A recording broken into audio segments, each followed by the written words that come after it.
नमस्कार मित्रों, स्वागत है आपका आपके अपने कार्यक्रम में। इस कार्यक्रम में हम शुक्र के दशम भाव से लेकर द्वादश भाव तक क्या फलित उत्पन्न हो सकते हैं वो देखने जा रहे हैं, यानी इसका लॉजिक समझने वाले हैं। मीन लग्न के लिए वो क्या फलित उत्पन्न करेंगे इसका लॉजिक समझने वाले हैं। अब दशम भाव में 9 आंकड़ा आता है मीन लग्न के लिए, यानी धनु राशि है। धनु राशि के स्वामी है गुरु, और गुरु के साथ शुक्र के जो संबंध है ये सम संबंध है, ना मित्रत्व के है ना शत्रुत्व के है। इस कारण शुक्र को मध्यम राशि बलवत्ता प्राप्त है। हालांकि गुरु शुभ ग्रह है, शुभ ग्रह की राशि में शुक्र आ गए हैं, इस कारण इनको बलवत्ता मध्यम से थोड़ी ज्यादा है, लेकिन हम अभी मध्यम बलवत्ता पकड़ेंगे इसको। अब दशम भाव ये जो है ये केंद्र भाव है, केंद्र भाव में शुक्र आ गए, इस कारण शुक्र को अच्छी बलवत्ता प्राप्त है। अब भाव बलवत्ता है, राशि बलवत्ता मध्यम है, इस कारण कारकत्व के हिसाब से यानी विवाह सौख्य, पत्नी सौख्य, विलासिता, सौंदर्य, कीर्ति, शय्या सौख्य आदि के मामले में दशम स्थान के जो शुक्र है, ये जो शुक्र है ये मध्यम फलित देंगे। अब भाव स्थिति से क्या पता चलता है वो देखते हैं। दशम भाव में है शुक्र और समग्रह की राशि में है, यानी बहुत शुभ फल नहीं उत्पन्न करेंगे, बहुत बुरे फल भी नहीं उत्पन्न करेंगे। तो कर्म से शुक्र को जोड़ना है, यानी दशम भाव से कर्म देखा जाता है और शुक्र से जो बातें देखी जाती हैं उनको जोड़ना है। शुक्र से सौंदर्य देखा जाता है, शुक्र से कला देखी जाती है, इनके साथ कर्म को जोड़ना है। यानी ये जो व्यक्ति है इसके कर्म शुक्र के संबंध में रहेंगे। ये कलाकार होगा या सौंदर्य के क्षेत्र में काम कर रहा होगा, सोनार भी हो सकता है, अलंकार वगैरह निर्मित कर रहा होगा। आधुनिक युग में सॉफ्टवेयर इंजीनियरिंग को भी कला माना गया है, तो इस क्षेत्र में भी हो सकता है। शुक्र राजकारण का भी कारक है, तो ये राजकारणी भी हो सकता है। अब धनु लग्न है, यहाँ पे राशि पर अगर ध्यान देंगे तो गुरु है, ये ज्ञान बांटने वाले हैं, ये कला का शिक्षक भी हो सकता है। ये बात यहां से पता चलती है। और क्या बात पता चलती है, तो शुक्र को 2 राशियां हैं, उसमें से एक तृतीय भाव में है, एक अष्टम भाव में है। इस कारण शुक्र को तृतीय भाव की तथा अष्टम भाव की मालकियत प्राप्त है, इन भावों की ये स्वामी है। अब तृतीय भाव का स्वामी होकर ये आगे दशम भाव में, इससे क्या पता चलेगा, हमें बस जोड़ लगानी है। तृतीय भाव से पराक्रम देखा जाता है और जिस भाव में वो शुक्र बैठे हैं यानी दशम भाव, उसमें से कर्म देखा जाता है, यानी पराक्रम और कर्म को जोड़ दो। पराक्रम यानी कर्तृत्व यहां से देखा जाता है, कर्तृत्व और कर्म को जोड़ दो। तो ये जो व्यक्ति है ये अपने कर्तृत्व से, अपने पराक्रम से जाना जाएगा समाज में।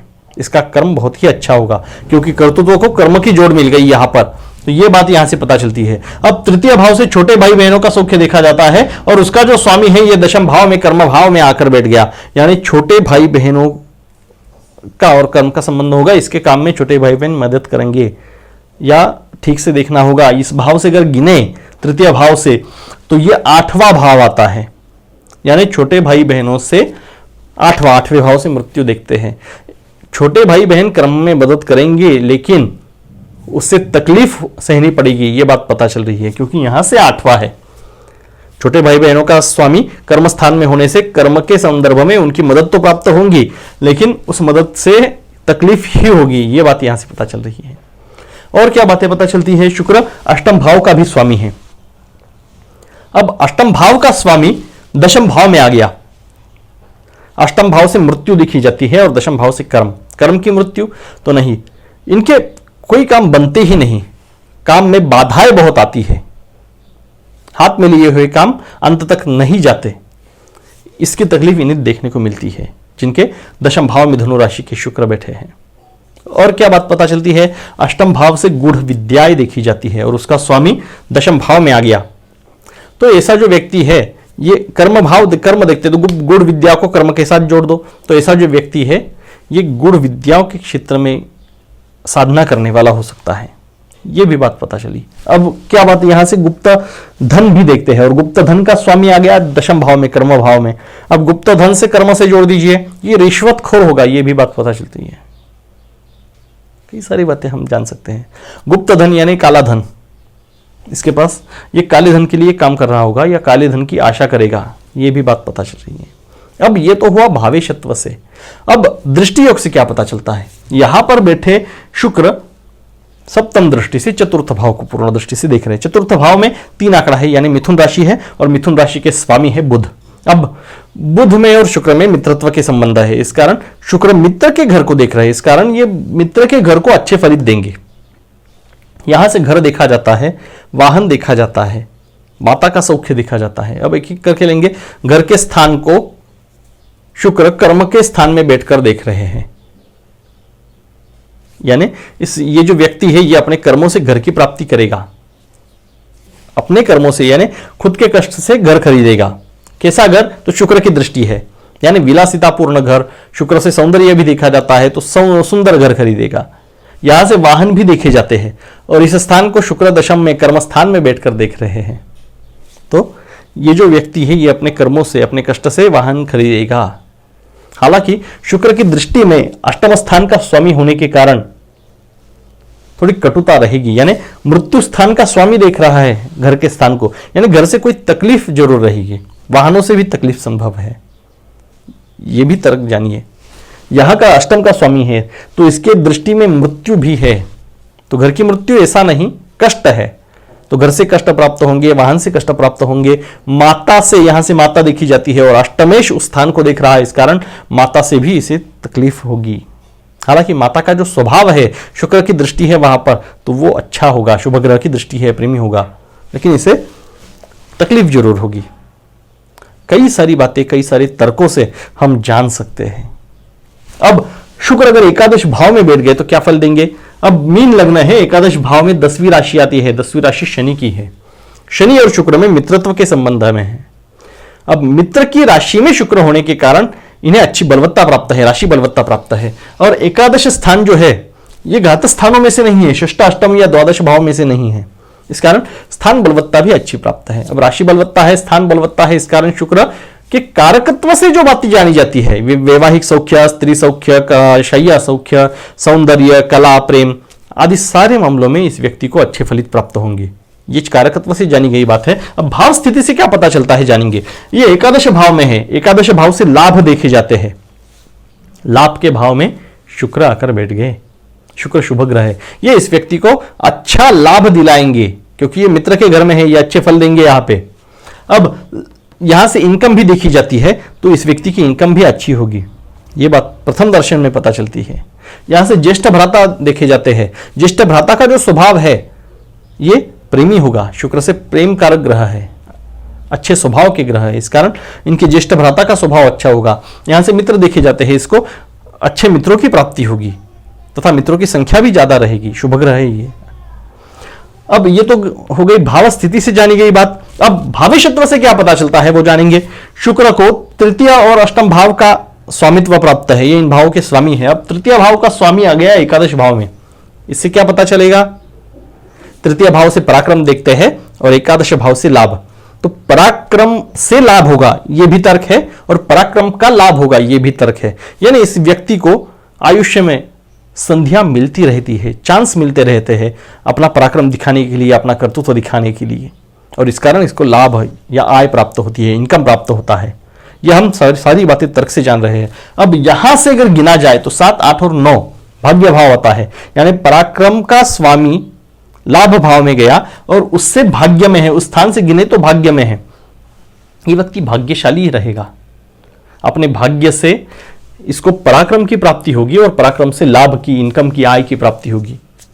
अब यहां से तृतीय भाव से छोटे भाई बहनों का सौख्य देखा जाता है, इनका स्वामी आ गया लाभ स्थान में, यानी छोटे भाई बहनों से भी इसे लाभ प्राप्त होगा,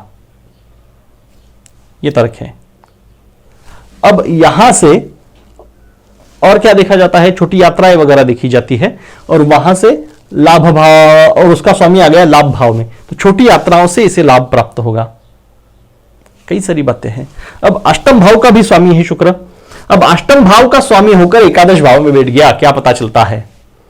अष्टम भाव से मृत्यु देखते हैं, एकादश भाव से लाभ, तो लाभ की मृत्यु, तो पूरी मृत्यु ऐसे नहीं, ये कष्टदायक स्थान है, इसका स्वामित्व शुक्र को प्राप्त है, इस कारण लाभ में इसको थोड़ी कमी आएगी, लाभ पाते समय तकलीफ सहनी पड़ेगी, ये बात यहां पर पता चल रही है। ज्येष्ठ भ्राता का स्थान है, स्थान में अष्टमेश शुक्र आ गए, अष्टम स्थान से मृत्यु देखी जाती है और यहां से ज्येष्ठ भ्राता एकादश स्थान से, तो जो मृत्यु और ज्येष्ठ भ्राता इनको अगर जोड़ दिया जाए तो ज्येष्ठ भ्राता की मृत्यु ऐसी नहीं, ज्येष्ठ भ्राता के मृत्यु से इसे दुख होगा, लेकिन ज्येष्ठ भ्राता के साथ इसके संबंध भी अच्छे नहीं रहेंगे, अष्टम स्थान, ये जो स्थान है ये घात स्थान है, ये संबंध भी ज्येष्ठ भ्राता से अच्छा नहीं रखेगा। अब ये मित्र स्थान है और अष्टम शुक्र वहां पर आकर बैठ गए। अष्टम से मृत्यु देखी जाती है, नजदीकी मित्र की मृत्यु के कारण इसे दुख प्राप्त होगा आयुष्य में, ये भी बात पता चलती है। और मित्रों से झगड़े भी होते रहेंगे, ये भी बात पता चलती है अष्टमेश होने के कारण। अब अगर शुक्र द्वादश भाव में बैठ जाए तो क्या फल देंगे? मीन लगने के लिए द्वादश भाव में शुक्र आ जाए। द्वादश भाव में 11 आंकड़ा है, यानी कुंभ राशि है, ये शनि की राशि है। शनि और शुक्र में मित्रत्व के संबंध है, इस कारण शुक्रत्व को राशि बल अच्छा प्राप्त है। अगर भाव से देखा जाए द्वादश भाव, तो ये शय्या सौख्य का भाव है और शुक्र शय्या सौख्य के कारक ग्रह है। कारक ग्रह कारक स्थान में आकर बैठ गए, इस कारण इस कारक के मामले में अच्छा फलित देंगे। लेकिन ये व्यय भाव है, घात स्थान है, षष्ठाष्टम द्वादशों में से एक है, इस कारण शुक्र को ये स्थान जो है इसमें अच्छी बलवत्ता नहीं मानी जाएगी। लेकिन कारक ग्रह कारक स्थान में है, मानी जानी चाहिए। ये मैं बोल रहा हूं कि व्यय स्थान, ये जो स्थान है, इस स्थान में शुक्र को अच्छी बलवत्ता नहीं मानी जानी चाहिए। लेकिन शय्या सौख्य के स्थान में कारक ग्रह आकर बैठ गए, इस कारण शुक्र को स्थान बल और राशि बल अच्छा प्राप्त है। इस कारण ये इन सब के मामले में, इनके कारकत्व के मामले में अप्रतिम फल देंगे, अच्छा फल ही देंगे। यानी वैवाहिक सौख्य, स्त्री सौख्य, प्रेम, कला, सौंदर्य, शय्या सौख्य आदि के मामले में ये शुक्र बहुत ही अच्छा फल देंगे। ये तो हुई कारकत्व से जानी गई बात। अब हम भाव स्थिति से जानेंगे। ये मित्र के घर पर बैठे हैं द्वादश भाव में, तो क्या फल देंगे? द्वादश भाव से व्यय देखते हैं और शुक्र से जो देखते हैं उसे व्यय के साथ जोड़ना है। अब शुक्र से विलासिता देखते हैं, शय्या सौख्य देखते हैं, कला देखते हैं, इनके लिए इस व्यक्ति का व्यय संभव है। अब यहां से द्वादश भाव से और क्या देखते हैं? बंधन देखते हैं, मोक्ष देखते हैं। इसके लिए हम भावेशत्व से जानेंगे क्या फलित प्राप्त होंगे। ये तो होगी हमने भाव स्थिति से जानी गई बात। अब भावेशत्व से क्या पता चलता है? तृतीय भाव के स्वामी है शुक्र और आकर बैठ गए द्वादश भाव में। द्वादश भाव से व्यय पता चलता है, तृतीय भाव से पराक्रम। पराक्रम आकर बैठ गए व्यय में, पराक्रम का व्यय, यानी इस व्यक्ति को अपने कर्तृत्व का प्रदर्शन करने के लिए संध्या नहीं मिलेगी, पराक्रम का व्यय हो जाएगा। यह बात यहां पर पता चल रही है। छोटे भाई बहनों के सौख्य का स्वामी है और आकर बैठ गया व्यय स्थान में, तो छोटे भाई बहनों के सौख्य में कमी देखी जाएगी। एक तो छोटे भाई बहन होंगे ही नहीं, या होंगे तो उनके साथ जो संबंध है ये मधुर नहीं रहेंगे, ये बात पता चल रही है। अब यहां से तृतीय भाव से छोटी यात्राएं देखी जाती है और द्वादश भाव में इनके स्वामी आ गए। द्वादश भाव से प्रदेश गमन भी देखते हैं, यहां से पराक्रम भी देखते हैं, छोटी यात्राएं भी देखते हैं और यहां से प्रदेश गमन भी देखते हैं। इनका स्वामी आ गया प्रदेश गमन के स्थान पे, पराक्रम स्थान का स्वामी प्रदेश गमन के स्थान पे, छोटी यात्राओं का स्वामी प्रदेश गमन के स्थान पर। ये जो व्यक्ति है ये प्रदेश गमन करेगा, ये बात यहां से पता चलती है। और क्या क्या बातें पता चलती है? अष्टम भाव का स्वामी है शुक्र, अष्टम भाव का स्वामी आ गया द्वादश भाव में। अष्टम भाव से मृत्यु देखी जाती है और द्वादश भाव से व्यय, व्यय की मृत्यु हो गई। ये विपरीत राजयोग है, इसे विमला नामक योग कहते हैं। इसका जो मुख्य फल है, ये व्यक्ति धनवान होता है, इसे अच्छे आयुष्य की प्राप्ति होती है। अब मृत्यु हो गई व्यय की, या व्यय हो गया मृत्यु का, यानी इसको दीर्घायुष्य प्राप्त होगा और इसके खर्चे कम होंगे, या इसके खर्चे अपने आप कोई कर देगा, ये भी बात है। अब इसकी सेविंग अच्छी होगी खर्चे नहीं होने के कारण। अब यहां पे मृत्यु भाव का स्वामी आ गया द्वादश भाव में, द्वादश भाव से बंधन भी देखते हैं। यहां पे बंधन योग नहीं बन रहा, बंधन की भी मृत्यु हो गई। अब मोक्ष की मृत्यु हो गई, यहां से मोक्ष भी देखते हैं, तो यह बात नहीं है। शुक्र धार्मिकता के कारक ग्रह है और पराक्रम स्थान के भी स्वामी है, इस कारण यह व्यक्ति मोक्ष पाने के लिए पराक्रम करेगा। यह एक फलित है। कई कई सारी जोड़ियां आप लगा सकते हैं और कई सारी बातें जान सकते हैं। बस इसके पीछे जो लॉजिक मैं बता रहा हूं, उस लॉजिक को समझने की जरूरत है। वो एक बार समझ में आ जाए तो कई सारी बातें आप अपने आप पता लगा सकते हैं। भाव से और क्या क्या जाना जाता है और ग्रह से और क्या क्या जाना जाता है, इनको बस जोड़ना मात्र है और फलित का अनुमान लगाना है। अगले कार्यक्रम में हम मंगल के बारे में जानेंगे। अगर अभी तक चैनल को सब्सक्राइब नहीं किया है तो सब्सक्राइब जरूर कीजिएगा। आज के लिए इतना ही। नमस्कार।